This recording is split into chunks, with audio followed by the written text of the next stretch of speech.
Hi, welcome to this Parents Inc. webinar. I'm Louise from the Sleep store, and today we're talking about settling and sleep for newborn babies. And I'm here today with Annette. Hi, welcome. Louise. Hi, thank you. And this is my baby Nathan, who is 8 weeks old, and he has been a good sleeper, but I'm always keen to learn some new tricks of the trade. Awesome. Any techniques that you have to pass on? That's great. And lots of babies at 8 weeks are dreadful sleepers, and mums and dads are absolutely shattered. So hopefully the techniques today will be useful for lots of other parents too. So I think we'll start off today talking about swaddling. Yes. Swaddling's what we would call the cornerstone of settling. A baby who is swaddled is going to settle much quicker and sleep for a lot longer at each sleep. So we'll talk about why it works, and then we'll cover some different techniques. So are you swaddling Nathan at the moment? No, I'm not. But Okay. Is that because the swaddling is because that's how they were in the womb? Is that why they say that they sleep the best? That's right. So the baby, by the time Nathan was born, he had had 9 months of being packaged up like a little bundle, especially in the last couple of months. There's no room at all to move. So for babies to go back to that kind of cosy, snug feeling makes the settling techniques work more effectively. Right. And the other reason that swaddling works so well with newborns is that they still have their startle reflex. Yes. And so if you can control the startle reflex, it does mean that they will be much more likely to go through another sleep cycle. Right. And that's why for day sleeps especially, swaddling will give you maybe 2 hours per sleep rather than 30 or 40 minutes. Right. And through the night for babies, especially at this age, as babies go from sort of the 8 to 16 week age group, a well swaddled baby will often be sleeping through or nearly sleeping through, doing a good sort of 6, 8, 10 hour stretch if they're swaddled, but if they're loose and flapping around in bed, then they'll often wake themselves up. Yep. Or scratch themselves. Or scratch themselves, yes, that's so true, especially if they get their long fingernails and they... Yes.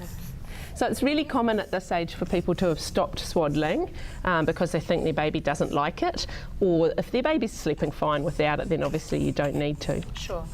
But it's important for parents to know that with swaddling, often babies, by the time you are swaddling them and putting them into bed, often they're already overtired. Yes. So they'll be screaming and protesting because they're tired rather than that they don't like swaddling. Sure. I think that's one of the commonest things that people stop swaddling because they think their baby doesn't like it, but actually their baby doesn't know. Yes. It's a baby. Yeah, sure. Yeah, and it's what they're used to. Hey, so we're going to try some different techniques with you now. So first of all, I thought we'd do what I call sort of origami swaddling, sort of traditional swaddling with a square cloth. And if you're swaddling with a square cloth, it's important to get a really good size one. For a brand newborn, a metre square would be the minimum that I would recommend, and this one is 1.2 metres square because Nathan's getting on to be a big boy now, 8 weeks. I would always recommend that parents do their swaddling on the floor. Yes. Like we're doing now, on something soft, or just straight on the carpet. It's much, much safer to do it on the floor. Yeah. Babies that are swaddled on the change table could easily roll off, or if you're trying to do it in their bassinet, there's just not enough room. So on the floor also you can get nice and close, which helps you get a firm swaddle. Hello, hope you're going to keep smiling. So reach round and get it right round under his bottom. And something out of a stretchy fabric is good because it gives you a nice snug fit without restricting any movement. There we go. This way you need a big swaddle because we're going to go right up and then down behind Nathan's back, and then his little weight, all the little 7 kilos of him, is going to hold that in place. Nice. And then we're going to come round here. Oh look, you look like a little burrito. And then just make a little V-neck. See that? Just so it's away from his face, it's not rubbing, which if it rubs on his face, he'll think it's lunchtime. Oopsie, it's all right. Shh, shh, shh, shh. Oh, you can pop that bottom lip. He's not at all ready for sleep, is he? So he's like, what are you doing to me? And then we just go carefully around like that. And so that little package there, done with the right size wrap and a nice stretchy fabric, that'll stay done up all night. Great. A lot of parents swaddle with muslin, but we find that muslin has got no give in it, and so baby can kind of shimmy and pop out of it. And also you might end up with their legs being a bit squashed with muslin. So something like that would be all sort of year round in terms of the weather, or? Absolutely, yeah. So that's just, look for something that's like a light t-shirt weight. You don't want it any heavier than t-shirt weight. And then you wouldn't would you put something else on top of him? No, that would be enough? I would. Be in the, I've always, depends on the time of the year. Sure. Yep. And I've always liked with my babies to have at least a sheet, because I just like the feeling of them being tucked in. So another stretchy wrap tucked in firmly, or a light merino blanket, something like that, depending on the time of the year. Yes. And then also remember that the swaddle counts as one of your layers of clothing. Yes. So the kind of basic rule of thumb is what you're wearing plus one layer. Yes. So if you're wearing a t-shirt, then he should be in like a t-shirt and the swaddle. Yes. And you don't want any more than that. No. The other thing with babies and swaddling is often you'll see photos of babies swaddled with a hat on, and it's really important that parents know that babies should not have hats on when they're sleeping. Yeah, it's the way that babies cool down is out through the top of their head, so we always keep their heads clear. Here you are, you can come out now. Nice. His arms back. So I'll show you a couple of other wraps, because if Nathan's sleeping well without swaddling, a looser swaddle, it may help you get a little bit more sleep, and if he is having unsettled times, that can also be really helpful. So this one is a new sort of swaddle. It's quite different to anything else, and it actually has the arms up above the head, but it still helps to control that startle. Yes. A lot of people who don't swaddle, who wouldn't, just hope I didn't bring one that's too small. A lot of people that otherwise wouldn't swaddle find this really helpful, because it just gives you that extra bit of startle control. And they look a little bit easier. and they look so angelic, like a little angel. There you are. So you can see that's nice and stretchy. He's got lots of room to kick. He could get his hands up to suck if he wanted to, and it helps them with being coordinated enough to keep their hand there if they want to.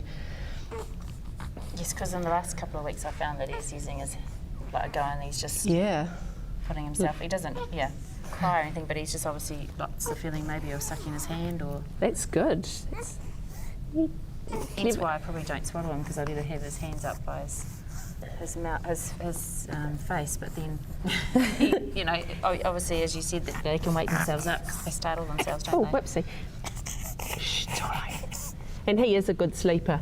So I think that's the first thing that parents would want to consider when they're looking at how to improve their newborn sleep, is if they're already doing good long sleeps in the day and already doing a big stretch at night, then they may not need to swaddle. But for babies that are really unsettled, colicky babies that cry all the time, and babies that are just doing lots of really little short sleeps, then going back to swaddling would be an essential. I'll just show you, this is the last one I'll show you. This is another one which is handy for... It's all right, it's all right. They're handy for babies that can cope with a little bit more movement. So this one is designed for when parents are going to start the process of not swaddling any longer. And how this is going to let you have one arm out. Very clever. Very good.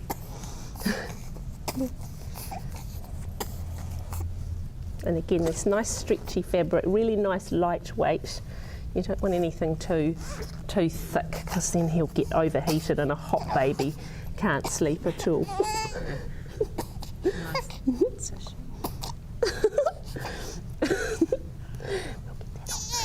There you are. There you are. There you are. So that just, if he was wanting to have his little hand there, he could. So it gives you the one arm. It's all right. Here you are. Do you want to have a cuddle with Mum now?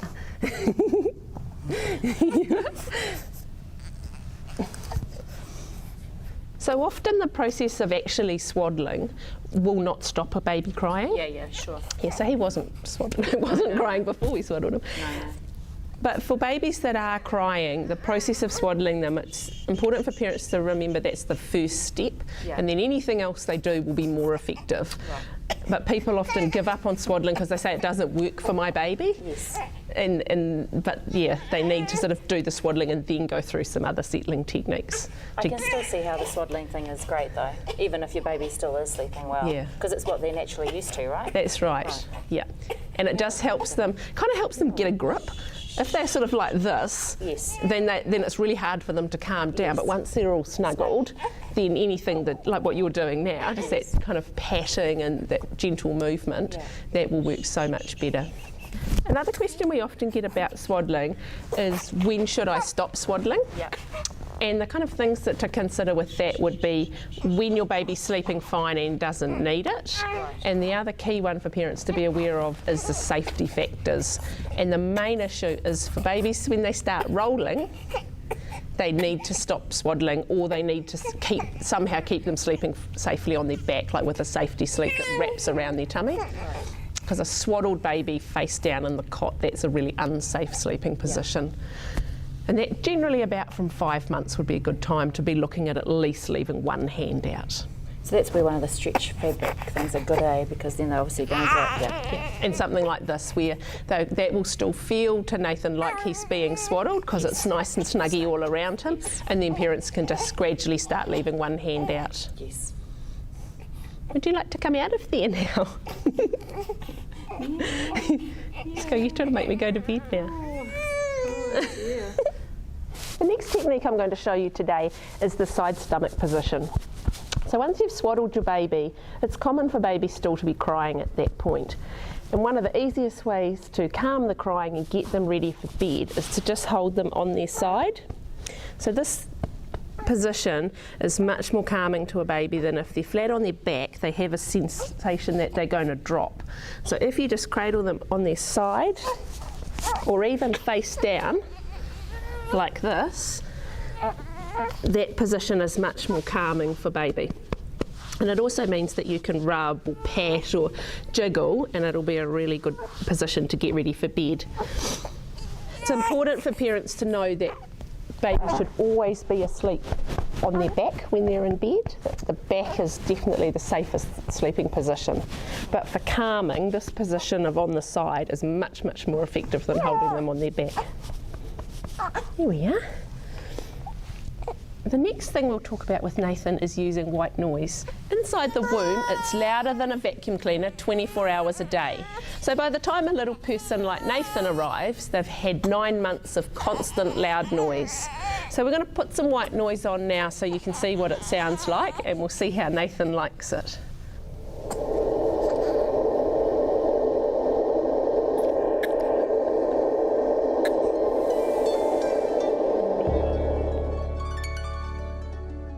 Toolbox parenting groups are a fresh approach to parent education.